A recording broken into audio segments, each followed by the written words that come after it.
porque hoy día vamos a, o como título del mensaje, vamos a hablar de por qué es importante venir al templo. Amén. Tiene una relevancia y mucha gente nos pregunta a nosotros como creyentes, ¿por qué van tanto a la iglesia? ¿Verdad? ¿O por qué tengo que ir a la iglesia? Y muchos de nosotros en diversas ocasiones no tenemos una respuesta concreta y fidedigna de por qué tenemos que venir a la iglesia. Hay varias respuestas y varias conclusiones que son escriturales, que están de acuerdo a lo que nos enseña Dios en su palabra, pero hoy día vamos a hablar de una en concreto, de una bien particular y que a nosotros hoy día, creo yo, necesitamos y necesitamos mucho. Así que vamos al Evangelio de Marcos, capítulo número 3, vamos a leer del verso 1 hasta el 6. Otra vez entró Jesús en la sinagoga y había allí un hombre que tenía seca una mano. Y lo acechaban para ver si en el día de reposo le sanaría, a fin de poder acusarle. Entonces dijo al hombre que tenía la mano seca: levántate y ponte en medio. Y les dijo: ¿es lícito en los días de reposo hacer bien o hacer mal, salvar la vida o quitarla? Pero ellos callaban. Entonces, mirándolos alrededor con enojo, entristecido por la dureza de sus corazones, dijo al hombre: extiende tu mano. Y él la extendió, y la mano le fue restaurada sana. Y salidos los fariseos, tomaron consejo con los herodianos contra él para destruirlo. O sea, no iban a jugar con Jesús. Lo que ellos querían, que finalmente consiguieron, era asesinarlo. Y es lo que nosotros hoy día debemos un poco entender, que dentro del Evangelio las cosas no son juego, sino que son realidad, son verdad. ¿Ya? Oremos, ayúdenme por favor, cierre sus ojos y oremos un segundo a nuestro Dios. Padre, te agradecemos la preciosa oportunidad que nos das hoy de reunirnos para escuchar tu palabra. Es un día precioso, maravilloso, Señor, que nos has regalado y en el cual hemos llegado delante de tu presencia. Bendecimos tu nombre. Yo ruego, Señor, que tú puedas usar mi vida para hacer una real bendición para nuestros hermanos que están aquí, para los que están a través de la plataforma y para aquellos que también nos van a ver después por medio de las redes sociales. Esperamos que tu palabra pueda cumplir el propósito por el cual la enviaste y no me convierta yo en un estorbo para que ella cumpla el propósito por el cual tú la has traído.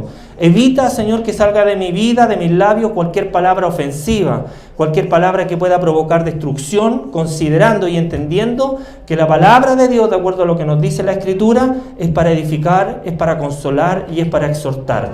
Ayúdame a ser respetuoso de los márgenes que tú estableciste para nosotros los predicadores, porque no hemos venido aquí a causar daño, sino que hemos venido a sanar, hemos venido a restaurar, hemos venido, Señor, para que los hermanos, para los que nos van a ver, sean edificados y sean vueltos con todo su corazón hacia ti. Ayúdame a cumplir ese propósito y a no convertirme en una piedra de tropiezo para aquellos que quieren acercarse a ti. Ayúdanos a cada uno de nosotros a abrir nuestros sentidos espirituales para que nada pueda estorbar que tu palabra cumpla, Señor, el objetivo por el cual tú la has traído. Llévate el cansancio, llévate el letargo, llévate la somnolencia, Señor, y coloca en nosotros el clamor, la bendición, la frescura de tu Espíritu Santo para que podamos recibir esta palabra con alegría, con eficacia y para que esta palabra pueda, Señor, tener el efecto concreto por el cual tú la has puesto en mi corazón. Yo te bendigo y te doy gracias porque sé que tú estás aquí, porque sé que desde que antes que llegáramos hasta este lugar tú ya tenías todo preparado. Tú preparaste la locomoción de los que llegaron hasta aquí, tú preparaste las vidas de los que hoy día están aquí y nosotros en paz y en comunión vamos a recibir esta palabra y al final de ella tú vas a recibir la gloria, tú vas a recibir la alabanza, tú vas a recibir nuestra gratitud, porque es tuya, te la mereces, tú la ganaste en la cruz del Calvario y nosotros lo entendemos así y lo reconocemos. Te damos gracias y oramos, Señor, pidiendo la bendición de lo alto por medio de tu palabra, la que viene del Padre, del Hijo y del Espíritu Santo, y la Iglesia dice: amén. Amén. Asiento. Y que Dios le bendiga. Sonría, Dios le ama. Sonría, Dios está aquí, Él es bueno y lo único que quiere es hacernos bien a nosotros. Mire que es bueno el Señor, pues siendo nosotros tan malos, portándonos tan mal, olvidándonos muchas veces durante el día del Dios que nosotros servimos, del Dios que nosotros alabamos, Él aún así está ahí. es bueno, quiere aconsejarnos, quiere cobijarnos, quiere darnos una vida nueva, una vida mejor. Y es lo que un poco vamos a recibir hoy día a través de esta palabra que Él ha traído o que Él trae hasta nuestros corazones. Y una palabra que está en el Evangelio según San Marcos. Y fíjese que es bien poco, hermano, por no decir nada, pero es bien poco lo que se conoce acerca del evangelista Marcos, el escritor de este libro. Pero mucho, y además es muy evidente lo que él deja establecido en este evangelio para que nosotros podamos conocer acerca o sobre el evangelio de Jesucristo. O sea, se conoce poco acerca del autor, pero es ese mismo autor el que resalta y destaca lo que es el evangelio. Tal vez por esa razón es que con suma urgencia nosotros vamos a ir leyendo en los párrafos a medida que vamos escudriñando el evangelio según San Marcos, vamos a irnos dando cuenta de la urgencia que las palabras de Marcos utiliza para que nosotros nos podamos dar cuenta en nuestros días de lo urgente que es ir por el mundo y anunciar quién es realmente Jesucristo, el Hijo de Dios, a quien nosotros alabamos. ¿Ya? No es una tarea sencilla ni que se pueda pasar por alto. Lo que Marcos hace en su evangelio al escribir estas palabras es decirnos que ir por el mundo y decirle a la gente quién es Jesús es algo urgente, es algo que no puede esperar. Que mis problemas no se pueden anteponer por decir, pucha, hoy día no puedo. Hoy día no hablaré de Jesús, hoy día no testificaré, porque testificar de Jesús es algo urgente y primordial y prioritario para aquel que dice ser hijo de Dios. Entonces nosotros debemos tomar con atención este evangelio, porque él nos va a ayudar a conocer, por medio de las palabras de Marcos, a este Jesucristo, a este hombre de acción. Porque lo que Marcos nos muestra en su evangelio es un hombre de acción, es un hombre de demostración, es un hombre de poder, de milagro, es un hombre que constantemente está haciendo obras, está trabajando. No muestra un Jesús inmóvil, pensante, sino que constantemente nos está mostrando un hombre de acción. ¿Para qué? Para demostrarnos a nosotros mismos que son los hechos, las acciones de Jesús las que hablan por sí solas. O sea, Jesucristo no necesita mayor presentación, son sus actos, son sus obras las que hablan de Él. Por eso es que Juan, al finalizar su evangelio, nos dice que son las cosas que están en el evangelio, pero son muchas otras las señales que hizo Jesús.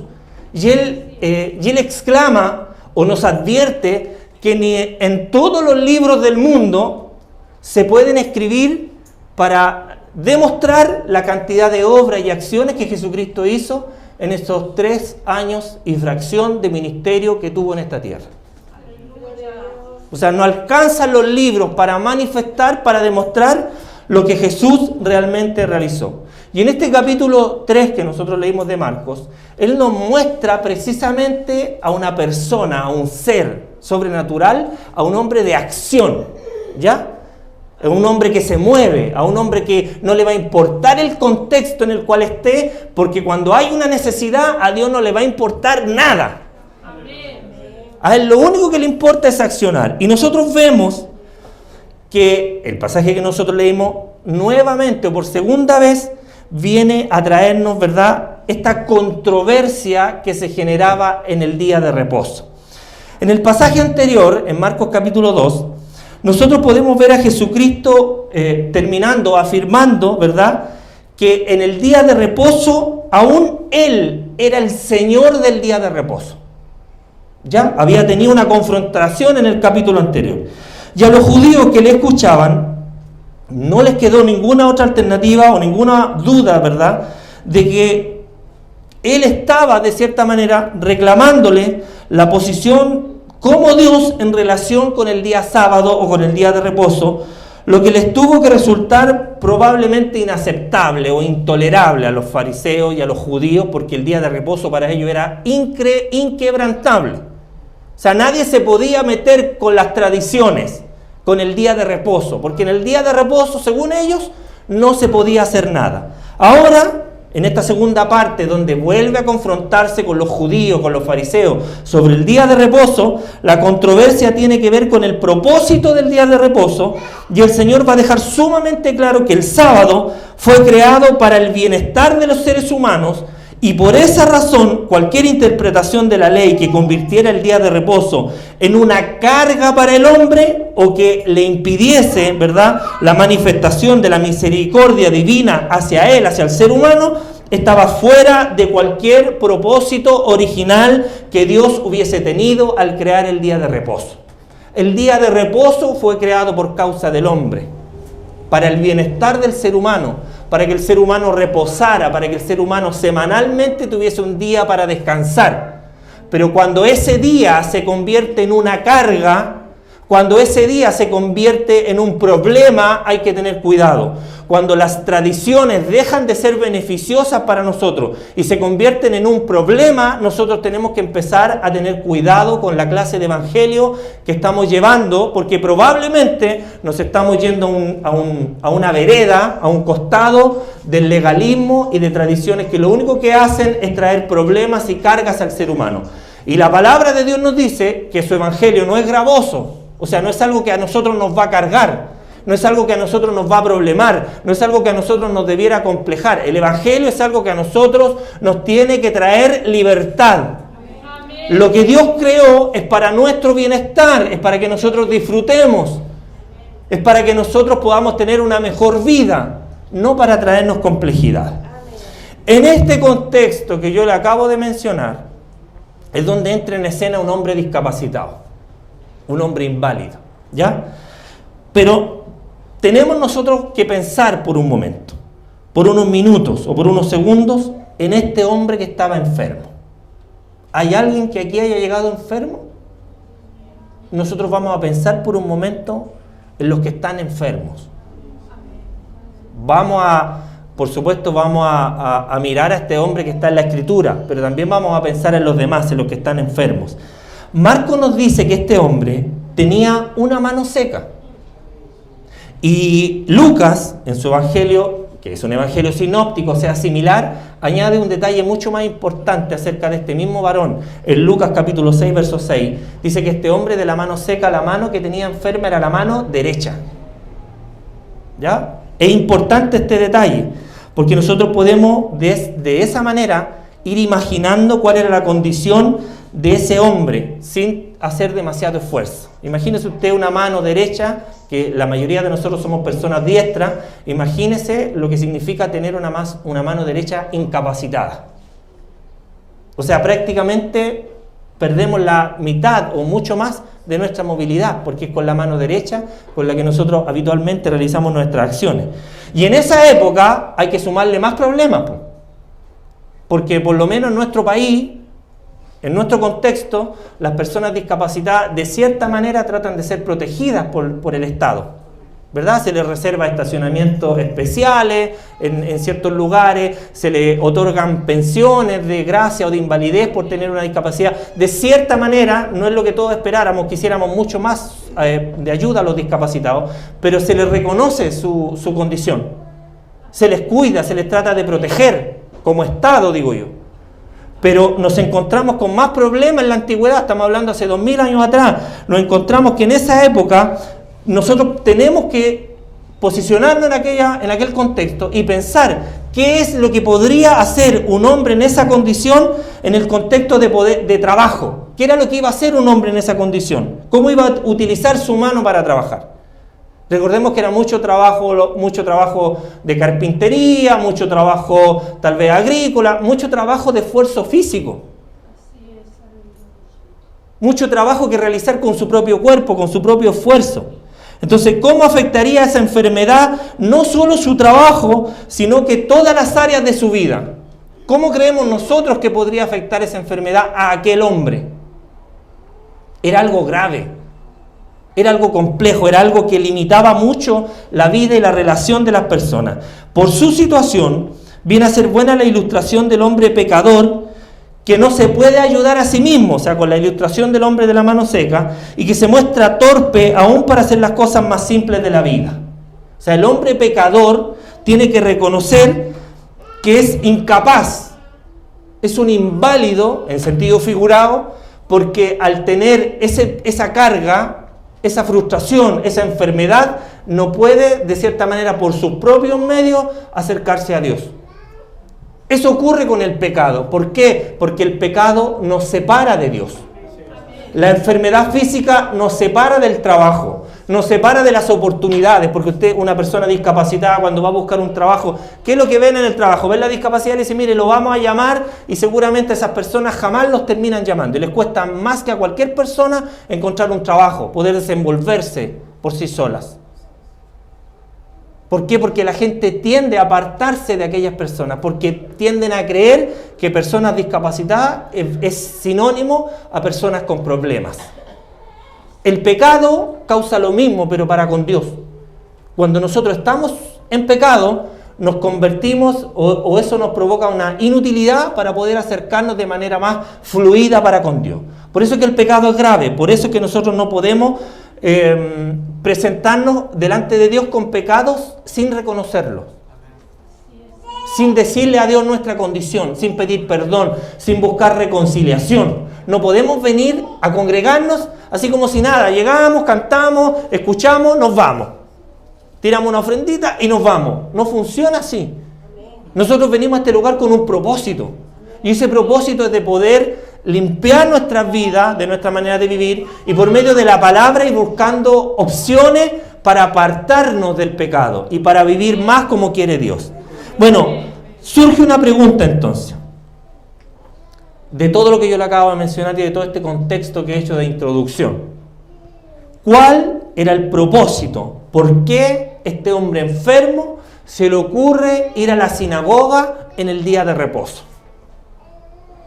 Bueno, el hombre sabía lo que podía esperar de los judíos que se reunían en la sinagoga, ¿verdad? Yo le acabo de dar todo un contexto. O sea, en el día de reposo no se podía realizar ninguna acción, no se podía trabajar, no se podía sanar, no se podía hacer nada. ¿Ya? Estaba prohibido por la ley, estaba prohibido por los judíos. Y los judíos eran súper estrictos en cuidar que nadie, ¿verdad?, transgrediera esas leyes que ellos mismos habían interpuesto como separación entre Dios y los hombres. ¿Para qué este hombre enfermo finalmente va a la iglesia en un día de reposo si conocía cuál era el contexto? ¿Nos podríamos hacer esa pregunta nosotros? Si él sabía lo que iba a esperar de los judíos, no podía esperar nada en un día de reposo. Tal vez en cualquier otro día alguien podía hacer algo por él, pero ese día no había nada que hacer. ¿Para qué va a presentarse a la sinagoga un hombre enfermo? Es una pregunta que nosotros podemos hacernos. Ellos, los fariseos, no tenían ningún interés ni en él, ni en el enfermo, ni en su bienestar. En tal caso, si aquel día fijaron su mirada en él, era porque les venía bien, o sea, convenir, que ese hombre podía ser la carnada adecuada para poder cazar a su presa, o sea, a Jesucristo, para poder hallarle alguna falta. O sea, les convenía que el hombre estuviera ahí en aquella ocasión. Pero si hubiese sido un contexto normal de día de reposo, le daba lo mismo. Pasaba por alto. Es como lo que nos pasa un poco a nosotros cuando alguien llega enfermo a la iglesia. Total, no es mi problema, no es mi familia, no es lo que a mí me preocupa, pero no es lo que Dios vio en aquel hombre. No es lo que Dios quiere ver por medio de nosotros, porque nosotros somos el templo, nosotros somos el lugar donde el Espíritu Santo reposa, por lo tanto Él no quisiera ver en nosotros una cierta desatención o una ignorancia por aquellos que están sufriendo. ¿Sí o no? Dios quiere que yo me preocupe por los que sufren, ¿o no? Dios quiere que nosotros nos preocupemos por aquel que la está pasando mal. ¿Cierto? Sí, pues es lo que Dios quiere. Entonces nosotros debemos entender que cuando existen necesidades en nuestro alrededor, es porque Dios nos quiere a nosotros enseñar algo, nos quiere mostrar algo, ¿ya? Bueno, a pesar de todo esto, este hombre fue a la iglesia, fue a la sinagoga, mejor dicho. Y la única razón que podía tener él para hacerlo es porque este hombre tenía una fe auténtica en Dios. Porque sabía que si Jesús se aparecía en aquella sinagoga, cualquier cosa podía pasar. Yo creo que si nosotros hemos venido hasta este lugar, en la locomoción pública desde tan lejos, o en un vehículo, o simplemente caminando, nos hemos levantado hoy temprano para llegar a este lugar, es porque algo, por muy pequeño que sea, de expectativa nosotros tenemos de lo que Dios puede hacer hoy. Cantamos una infinidad de alabanza y de coros antes de pasar a la palabra, donde hablaban de los milagros de Dios. Decíamos, aquello que parecía imposible se hizo realidad. Decíamos, soy un milagro, porque Jesús todavía hace milagros. Decíamos, ayer y hoy es el mismo Dios, porque Dios no cambia. Porque nos enseñaba lo que decía Santiago, que en Dios no hay variación, no hay ni siquiera un atisbo, no hay una sombra de variación. El Dios que sanó ayer también sana hoy. Pero nosotros hemos perdido esa perspectiva de lo bueno y lo misericordioso que es Dios para con nosotros. Y hoy día venimos al templo solo por venir, sin ninguna expectativa. Porque ¿cuál es la expectativa que usted trajo hoy a la iglesia? ¿Tiene alguna petición, algún milagro? Y no es que vengamos a la iglesia solo a pedir, porque venimos a agradecer. Esa es otra de las causas por las que venimos también al templo, a agradecer. Pero yo me quiero enfocar en esta. ¿Cuáles son las expectativas por las cuales nosotros venimos a congregarnos? ¿Cuál es la razón? ¿Por qué está usted aquí? Joven, señorita, ¿por qué está aquí hoy día? ¿Porque lo trajeron? ¿Acaso Dios no tiene la capacidad de responder lo que usted le pueda pedir? ¿Acaso no hay un milagro, no hay una petición, una solicitud, la cual usted pueda presentar delante de Dios que en este día no se pueda cumplir? Por eso es que a veces cuando uno piensa y dice, ay, es que hay hermanos que no vinieron hoy día a la iglesia, ¿sabe? Porque hay palabras que no son para todos. Usted me va a decir, ¿es que Dios quiere excluir? No, porque las cosas no funcionan, en Dios no funcionan como nosotros quisiéramos. Podrían haber llegado muchos cojos y paralíticos este día a la sinagoga, cuando llegó ese hombre de la mano seca. ¿Por qué no lo hicieron? Porque Dios quería hacer algo especial con el que estaba ahí. Hoy día Dios quiere hacer algo especial con los que están aquí, con los que están a través de las plataformas, con los que están a través de las aplicaciones. Dios, con el que está viendo este mensaje, Dios quiere hacer algo especial. Pero para eso necesitas activar tu fe. Este hombre de la mano seca sabía que de los judíos no iba a esperar nada bueno. Pero si Dios estaba en el templo, cualquier cosa especial, espectacular, sobrenatural podía pasar. Y Dios está aquí. No físicamente, pero está por medio de la promesa que Él realizó. Yo me voy, pero viene uno más poderoso que yo, que siempre va a estar con ustedes. Entonces nosotros tenemos que tener esa expectativa. Yo vine hoy con una petición, con una expectativa. La voy a plantear hoy día, porque a pesar de la incredulidad de mi alrededor, yo sé que Dios está aquí. Y Dios sobrepasa cualquier incredulidad, cualquier pensamiento de duda, de confrontación, de tristeza. Dios va a sobrepasar todo eso y en cualquier momento, hoy día puede soltar un milagro. Pero hay que tener una fe genuina, una fe auténtica. Hay que ser reales, hermano.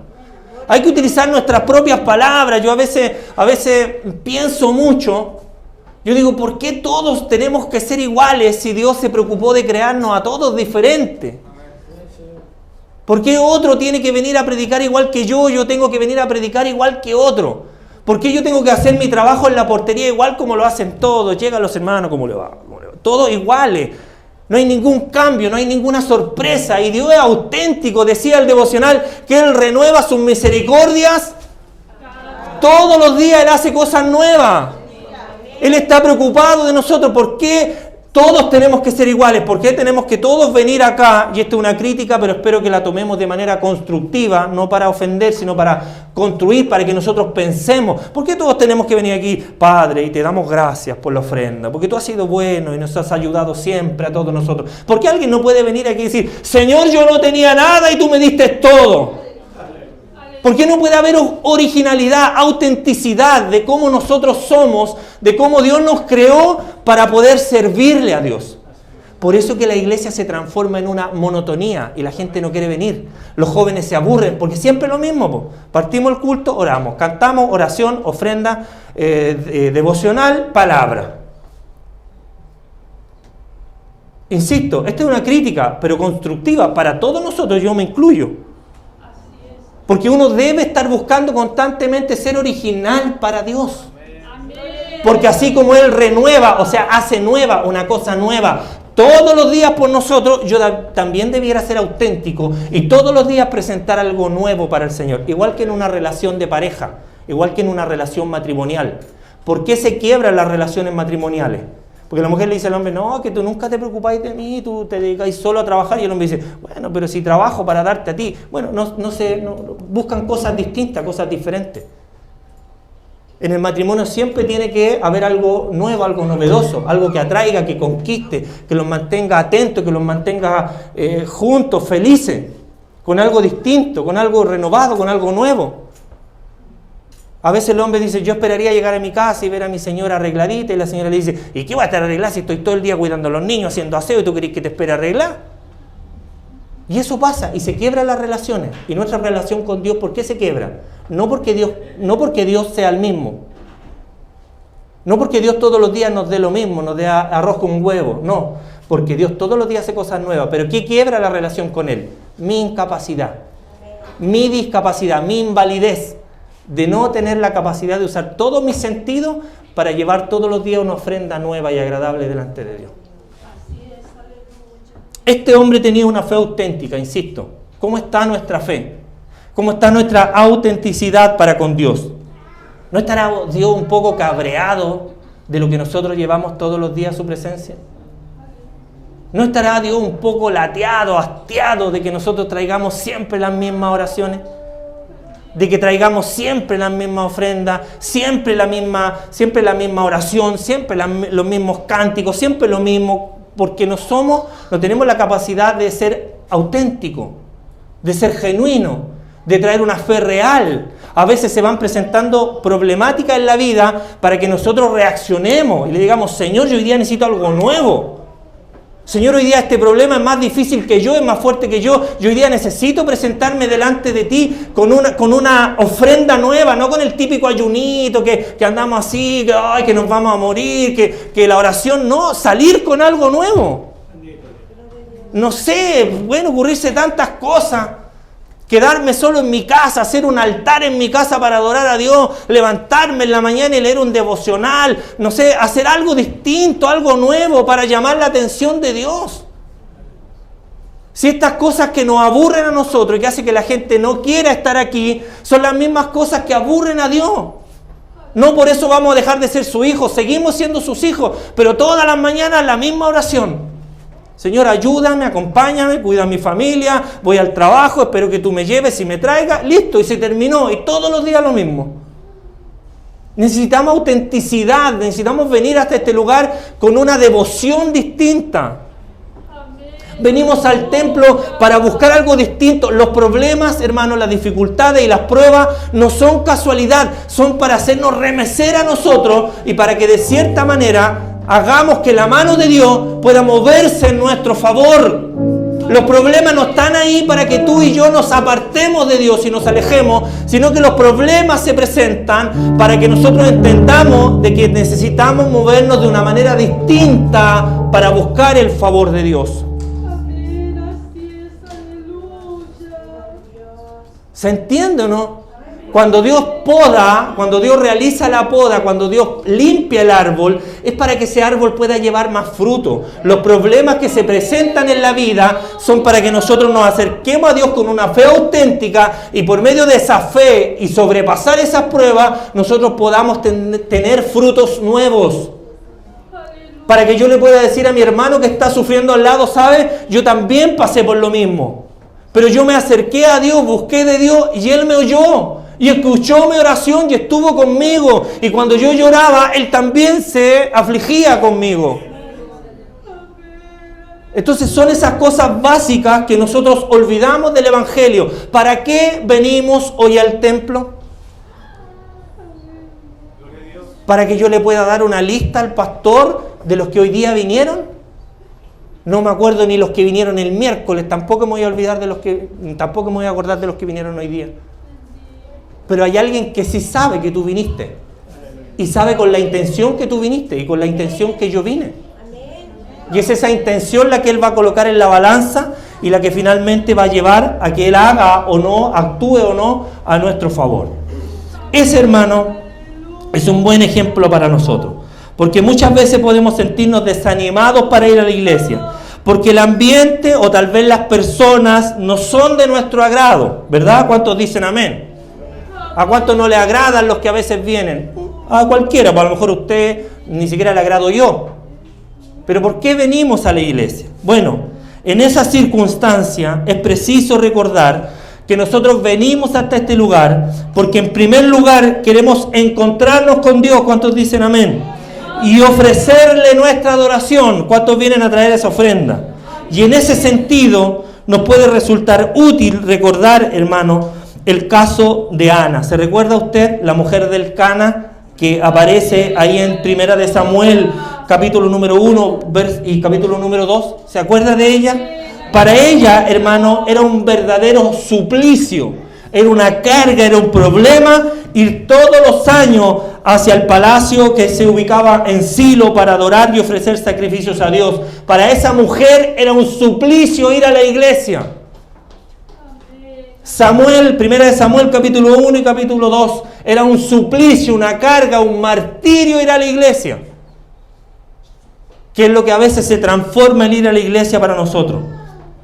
¿Por qué? Porque el ambiente familiar, imagínense, el ambiente familiar de esa mujer le era completamente hostil, ni siquiera eran los hermanos, era la familia, era hostil. Y la inmoralidad de los sacerdotes terminaría por apagar cualquier deseo que pudiera tener de adorar a Dios. A cualquiera le pasa. Usted me dice, ay hermano, y el pecado dentro de la iglesia, ¿qué va a querer uno adorar a Dios así? ¿Qué va a querer uno ir a la iglesia así? Bueno, Ana fue. Y si está ahí, es para ejemplo nuestro. Para que nosotros aprendamos de esas cosas. ¿Por qué? Porque ella iba allí con un propósito. Porque necesitaba buscar de Dios. Porque había una petición. Al igual que este hombre de la mano seca, sabía que en el templo podía encontrar respuesta. Y recordemos que como consecuencia de sus oraciones genuinas, que para el sacerdote fueron incomprensibles porque pensaba que ella estaba ebria, mientras ella clamaba apoyada en los pilares del templo, aquella oración que para muchos fue a lo mejor un problema, una pérdida de tiempo, para esa mujer y para Dios se convirtió en la consecuencia de un milagro poderoso de sus oraciones. ¿Por qué? Porque a través de esa oración genuina, de esa fe auténtica, ella recibió en su vientre el nacimiento de uno de los más grandes profetas del Antiguo Testamento, conocido, llamado como Samuel, quien años más tarde fue el que condujo a la nación a una época de un tremendo avivamiento espiritual, como pocas veces llegó a tener la nación de Israel. ¿Qué es lo que provoca ir al templo en medio de la aflicción? ¿Qué es lo que provoca ir al templo en medio de la necesidad? ¿Qué es lo que provoca ir al templo con una aflicción genuina? Provoca o va a tener como respuesta, como reacción de Dios, un milagro. Va a provocar de parte de Dios una reacción, una respuesta. Porque aunque el ambiente sea hostil, como lo fue en aquella época donde ese hombre de la mano seca se atrevió a ir al templo buscando un milagro, es la misma reacción que Dios va a tener. Insisto, en medio del servicio Dios nos venía hablando de que Él no cambia. ¿Por qué tendría que cambiar Dios hoy día en medio de la hostilidad? ¿Usted cree que la hostilidad es más fuerte que el poder de Dios? ¿Acaso pensamos que el pecado que puede haber en nuestro alrededor es más fuerte que el poder de Dios? Nada hay más poderoso que el poder de Dios. Por eso nosotros tenemos que volvernos a Dios, volvernos a congregar con una expectativa. Tenemos que volver a congregarnos dejando de lado o pensando que uno está aquí hablando de alguien en particular. Debemos nosotros entender de que hoy día Dios nos habla a nosotros. Amén. Que tenemos que dejar de venir a este lugar como lo hacen muchos por costumbre. Que tenemos que dejar de venir a este lugar como muchos lo hacen porque no tienen otra actividad que realizar en sus casas o en sus lugares de descanso en medio de los días domingos, los días miércoles que nosotros realizamos culto.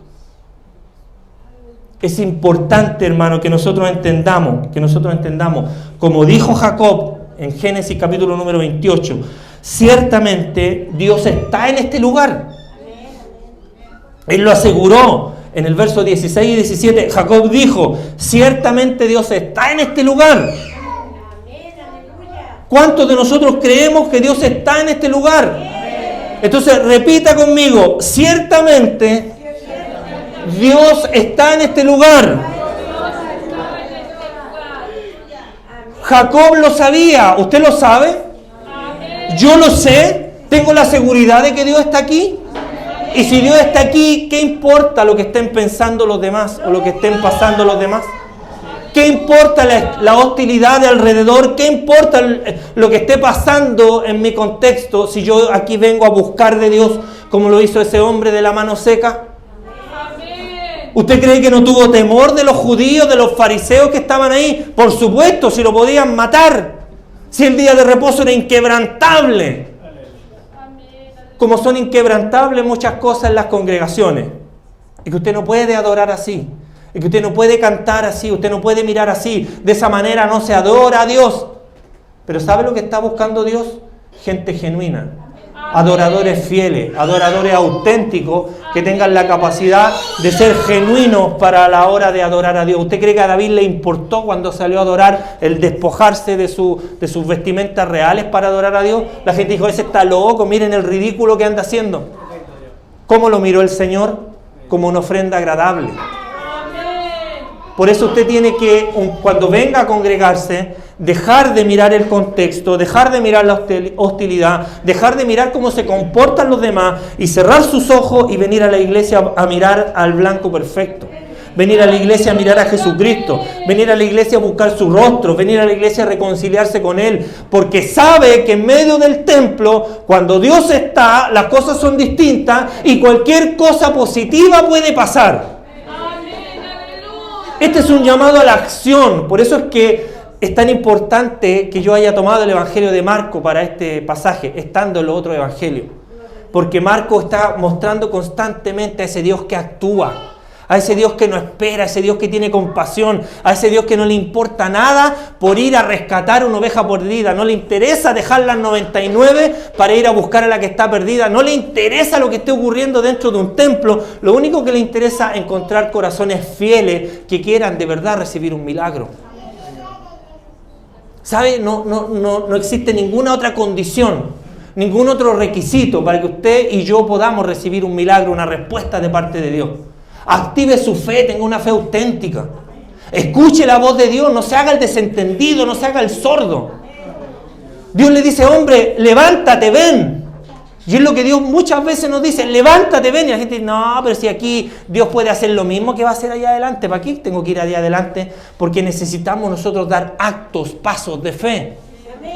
Si ese hombre se hubiese quedado sentado y hubiese dicho, ya, pero sáname aquí nomás, Señor, que los fariseos me pueden apiedrar, seguramente no hubiese existido, no estaríamos hablando de este milagro.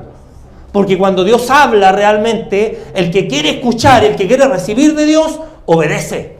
Amén. Y cuando Dios dice, levántate, ven al altar, y yo estoy buscando un milagro, y yo creo que Dios me está hablando, yo me levanto y me voy al altar. Como un gesto de fe, de obediencia, de sometimiento a su palabra, y le digo, Señor, aquí estoy. ¿Se fijan las condiciones para que podamos recibir un milagro? Por eso escrito está. Por eso me congrego. Por eso Mateo 21:13, palabra del Señor Jesucristo en primera persona. Escrito está, mi casa, casa de oración será llamada. Escrito está, dijo Jesús, esta es casa de oración, esta es puerta del cielo.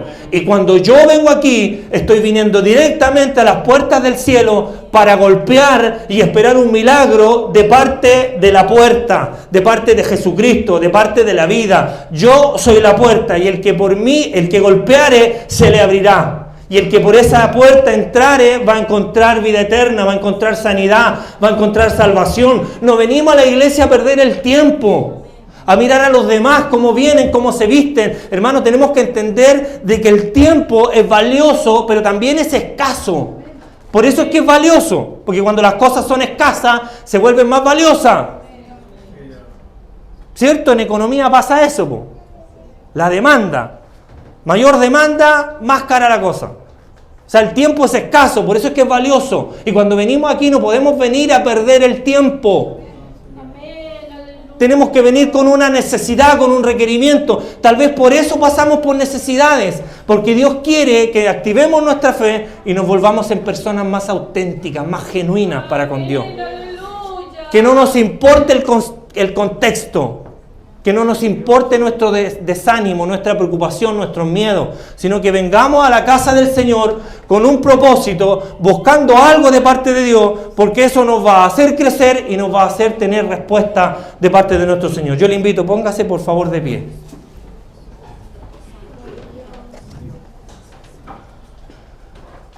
Vuelvo a hacer la pregunta que realicé al principio. ¿Tenemos todavía expectativas de lo que Dios puede hacer? ¿Hay algo por ahí que a lo mejor tiraste al baúl de los recuerdos y dijiste, Dios ya no respondió? ¿Hay algo por ahí en el corazón que tú dijiste, ya no vale la pena, ya tengo que bastarme de la gracia del Señor? Aunque el Señor no lo haya dicho, pero uno tiende a pensar de que las cosas que uno necesita, cuando Dios no responde, uno dice, ya tendré que bastarme de la gracia del Señor nomás, así como lo dijo Pablo. Pero ¿sabe? Si Dios está en este lugar, como dijo Jacob, si de verdad Dios está aquí, yo no puedo desperdiciar este momento. Yo no puedo ser inconsciente y despreocuparme de que Dios está aquí y puede hacer un milagro. Y yo me tengo necesariamente, por lo que significa la escritura que nosotros leímos, tengo la obligación de tomar las palabras del Señor y decirle a aquel que está enfermo y que tiene una necesidad hoy día, levántate y ven acá al medio. Para que el que responda hoy día pueda tener una consecuencia poderosa en su vida, un milagro poderoso. Entonces yo lo voy a volver a repetir. Hombre, mujer, hermano, señorita, levántate y ven. Si tú tienes necesidad, tienes que venir.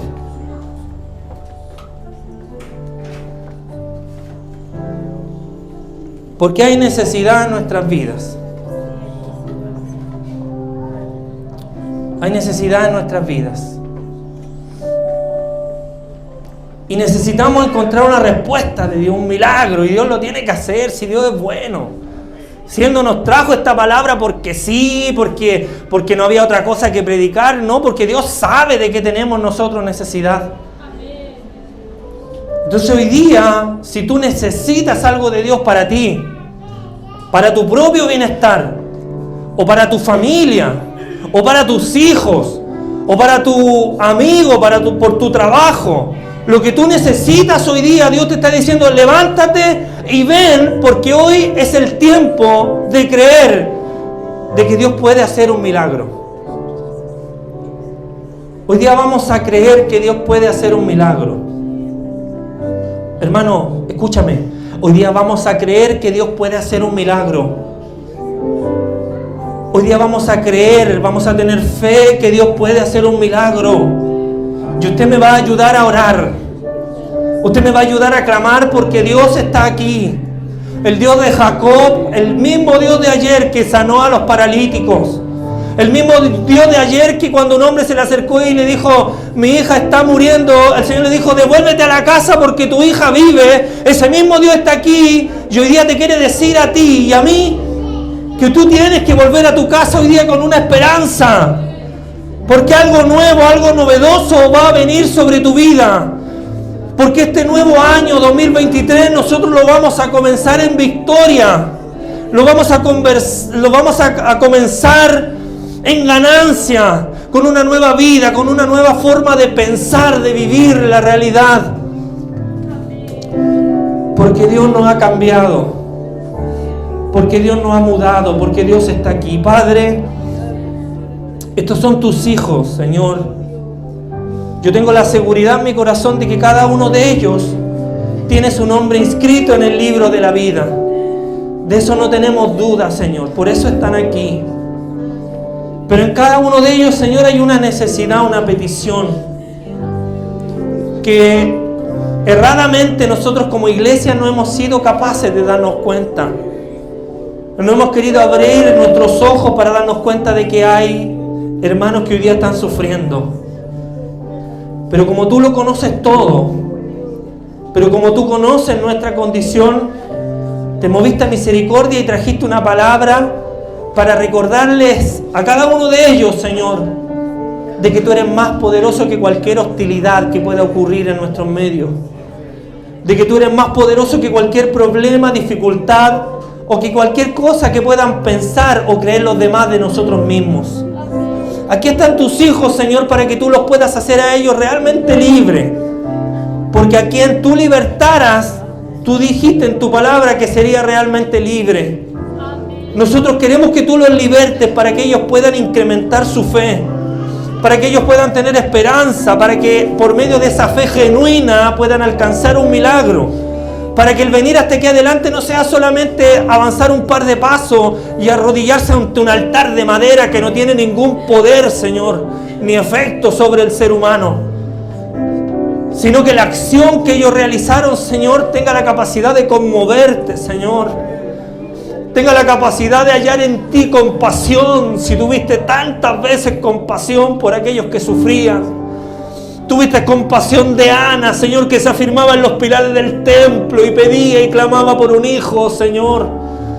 Lo único que esa mujer quería era un hijo, pero tuvo la capacidad, como ese hombre de la mano seca, de responder al llamado, de levantarse y de caminar, de decir: Señor, si yo me comprometo contigo, si tú me das un hijo, yo lo voy a consagrar para ti.